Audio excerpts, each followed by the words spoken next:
Paling enak makan pakai geprek bensu. Paling enak semua makan geprek bensu. Geprek, geprek, geprek, geprek, geprek, geprek, geprek bensu. Geprek, geprek, geprek, geprek, geprek, geprek, geprek bensu.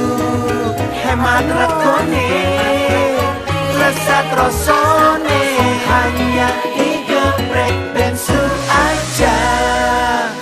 Ha, pedas sambal uletnya. Ha, ha, ha, hemat harganya. Hemat harganya. Nikmati persembahan geprek bensu menu Nusantara. Senang produk Indonesia. Hanya di geprek bensu aja.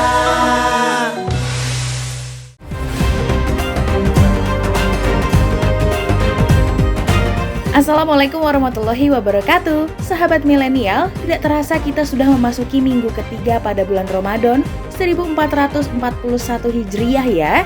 Kita sudah menjalankan kewajiban dalam berpuasa, menambah ketaatan dalam beribadah, dan juga kebaikan lainnya. Semoga semua amalan yang kita lakukan pada bulan Ramadan ini dapat diterima oleh Allah Azza wa Jalla.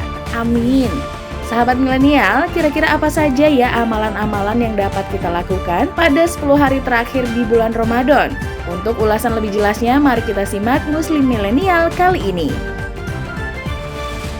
Tapi sebelum itu, yuk jangan lupa klik like, komen, share, dan subscribe MOP Channel ya, agar kita dapat terus hadir menemani kalian untuk selalu update hal-hal mengenai Islam, tentunya untuk kalian para sahabat milenial dimanapun kalian berada. Sahabat milenial, dalam memasuki 10 hari terakhir pada bulan Ramadan, kita dianjurkan untuk menambah kualitas dan juga kuantitas dalam beribadah. Dan yang paling mengerti bagaimana kita mengisi hari-hari terakhir pada bulan Ramadan ini, tentunya adalah Nabi Muhammad SAW. Dalam 10 hari terakhir pada bulan Ramadan, Nabi Muhammad SAW sangat bersungguh-sungguh dalam meningkatkan ketaatan dalam beribadah kepada Allah SWT. Beliau bahkan bergadang untuk menghidupkan malamnya dengan beribadah. Subhanallah. Aisyah radhiyallahu anhu mengatakan, Nabi Muhammad SAW jika memasuki 10 hari terakhir di bulan suci Ramadan, beliau fokus beribadah. Beliau hidupkan malam-malamnya, beliau bangunkan keluarga beliau. Hadis riwayat Al-Bukhari. Dalam riwayat yang lain, Aisyah juga mengatakan bahwa aku tidak pernah melihat Rasulullah SAW qiyamul lail dalam beribadah tanpa tidur sampai di pagi hari selain di bulan Ramadan. Sifat Rasulullah ini pun patut untuk kita ikuti ya sahabat milenial, karena sejatinya bulan Ramadan adalah bulan penuh berkah dan nikmat, bahwa di dalam bulan Ramadan kita akan memperoleh pahala berlipat ganda. Sahabat milenial, 10 malam terakhir adalah puncak ibadah pada bulan Ramadan. Seperti kala itu pada zaman Rasulullah, pada suatu hari di malam ke-27 bulan Ramadan, Rasulullah bersama para sahabat sedang duduk iktikaf semalam suntuk untuk menghidupkan malam-malam terakhir pada bulan suci Ramadan. Ketika itu Rasulullah bersama para sahabat sedang sholat berjamaah di bawah masjid yang tidak beratap. Malam itu terlihat langit mendung. Rasulullah tetap melaksanakan ibadahnya yang diikuti oleh para sahabat. Kemudian ketika Rasulullah SAW dan para sahabat sujud, rintik hujan pun turun membasahi punggung-punggung mereka. Salah seorang sahabat ingin membatalkan sholatnya, ia bermaksud akan berteduh dan lari dari syaf sholatnya. Tapi niatan itu dibatalkannya karena melihat Rasulullah dan para sahabat yang lainnya masih tetap sujud dengan khusyuk. Ia melihat Rasulullah basah kuyup dalam sujudnya namun tetap khusyuk, tidak bergerak sama sekali. Pada saat itu Rasulullah sedang diliputi oleh cahaya ilahi. Beliau merasa takut jika ia bergerak maka keindahan yang beliau rasakan akan hilang jika ia mengangkat kepalanya. Para sahabat merasakan menggigil dan tidak kuat merasakan kedinginan. Namun Rasulullah tetap terpaku dalam sujudnya. Ketika Rasulullah SAW mengangkat kepalanya dan mengakhiri sholatnya, hujan berhenti seketika. Anas bin Malik, seorang sahabat Nabi SAW, bangun dari tempat duduknya dan berlari mengambilkan pakaian kering untuk Rasulullah. Namun Rasulullah mencegahnya dan berkata, "Wahai Malik Anas bin Malik, janganlah engkau mengambilkan sesuatu untukku. Biarlah kita sama-sama basah, pakaian kita akan kering dengan sendirinya." Anas pun duduk kembali dan mendengarkan cerita Rasulullah mengapa ia begitu lama dalam melakukan sujudnya. Ternyata ketika hujan turun, di saat itu pula malaikat di bawah pimpinan Jibril turun dalam keindahan. Mereka berbaris rapi dengan suara gemuruh tasbih dan tahmid bergema di langit dan bumi. Dan saat-saat itu cahaya ilahi memenuhi alam semesta. Itulah malam Lailatul Qadar. Subhanallah. Sahabat milenial, malam Lailatul Qadar adalah malam yang lebih baik daripada 1000 bulan. Di malam itu, para malaikat di bawah pimpinan Jibril turun atas izin Allah Subhanahu wa Ta'ala untuk menebar kedamaian, keselamatan, kesejahteraan, dan mengatur segala urusan. Mereka menyampaikan salam kepada kaum beriman sampai terbitnya fajar ke seluruh semesta alam. Malam itu adalah pembebasan dari api neraka. Allah Subhanahu wa Ta'ala berfirman dalam hadis qudsi, "Aku lebih suka mendengarkan rintihan para pembuat dosa ketimbang gemuruh suara tasbih. Karena gemuruh suara tasbih hanya menyentuh kebesaranku, sedangkan rintihan para pembuat dosa menyentuh kasih sayangku." Masya Allah. Nabi Muhammad SAW pernah mengabarkan tanda-tanda yang terjadi pada malam Lailatul Qadar, yaitu yang pertama adalah udara suasana malam yang tenang. Ibnu Abbas radhiyallahu anhu berkata bahwa Rasulullah bersabda, "Lailatul Qadar adalah malam tentram dan tenang, tidak terlalu panas dan tidak pula terlalu dingin.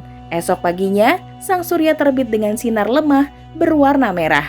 Kemudian tanda-tanda yang kedua adalah cahaya mentari redup. Kali ini berdasarkan dari hadis Ubay bin Ka'ab radhiyallahu anhu bahwa Rasulullah SAW bersabda, "Keesokan hari malam Lailatul Qadar, matahari terbit hingga tinggi tanpa sinar bak nampan." Hadis riwayat Muslim.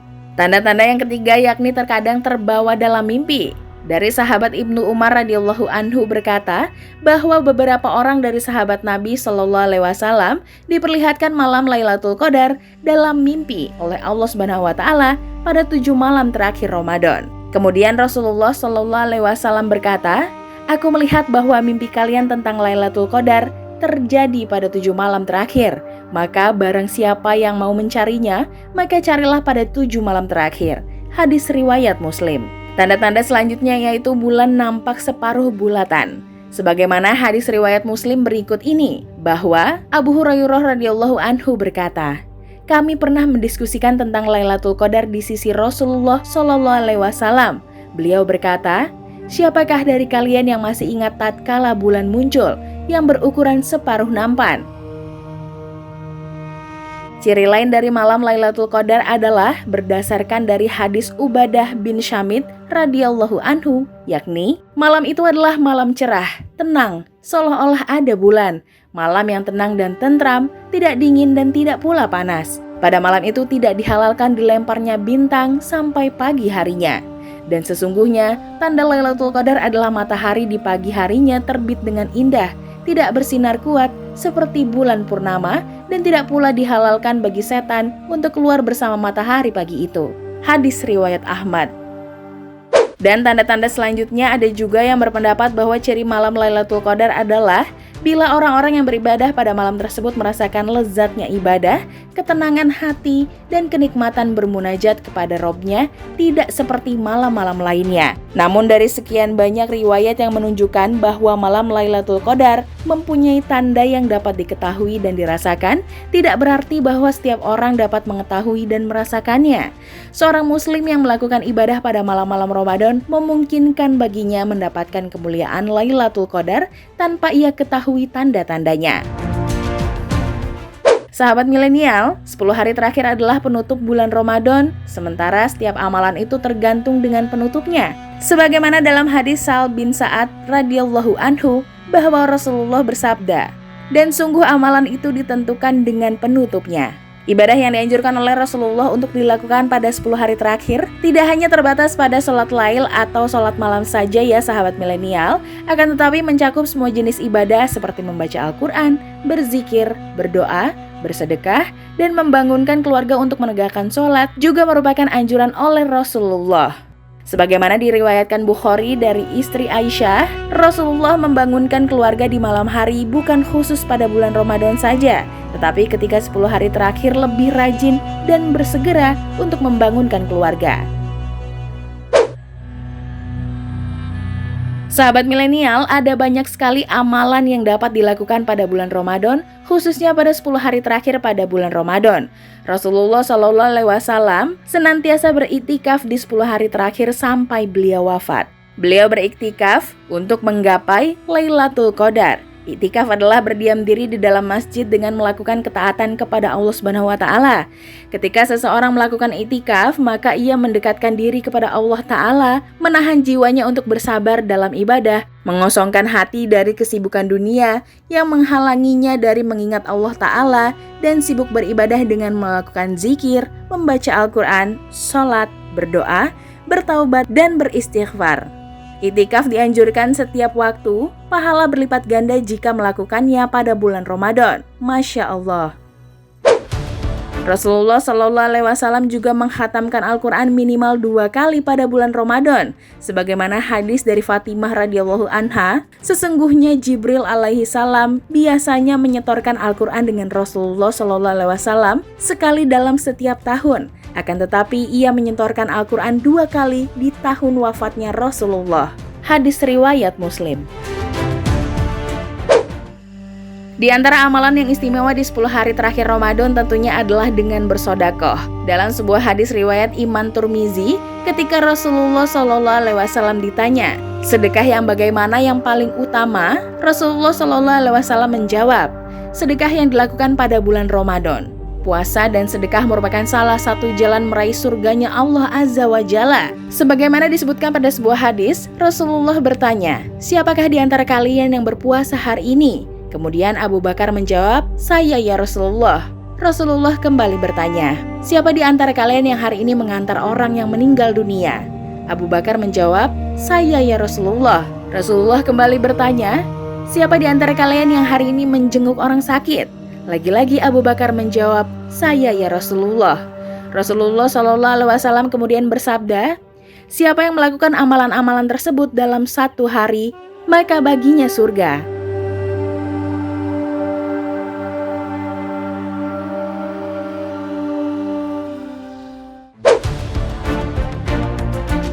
Begitulah sedekah dan puasa merupakan 2 hal penting untuk dilakukan ya sahabat milenial.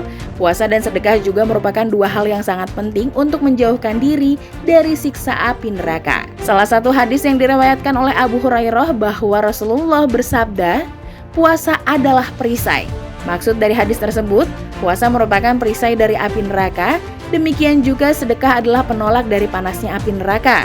Rasulullah bersabda, orang yang dermawan itu dekat dengan Allah Subhanahu wa taala, dekat dengan surga, dekat dengan sesama manusia serta jauh dari api neraka. Sedangkan orang-orang yang pelit dan kikir, ia jauh dari Allah, jauh dari surga, jauh dari manusia dan dekat dengan api neraka.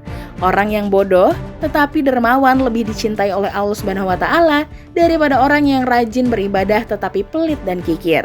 Hadis riwayat Baihaqi.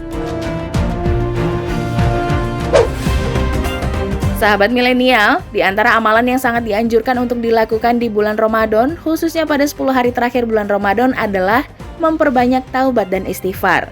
Karena bulan Ramadan merupakan bulan ampunan.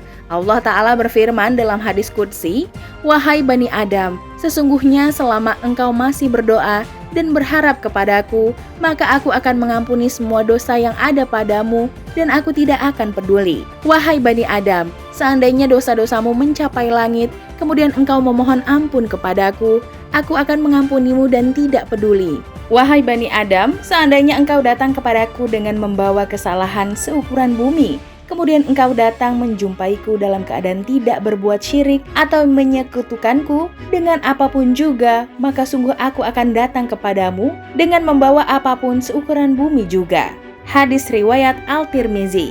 Masya Allah, begitu kasih sayang penuh ampunan Allah Azza wa Jalla sangat besar dan tidak bisa diragukan lagi. Selama kita selalu bermunajat padanya dan senantiasa melaksanakan semua perintah juga menjauhi larangannya, kita akan selamat dari api neraka. Dan sebagaimana semestinya kita manusia yang tidak luput dari dosa, dalam bulan Ramadan ini adalah menebus segala kesalahan dan jalan menuju ridho Sang Ilahi untuk mendapat rahmat lil alamin.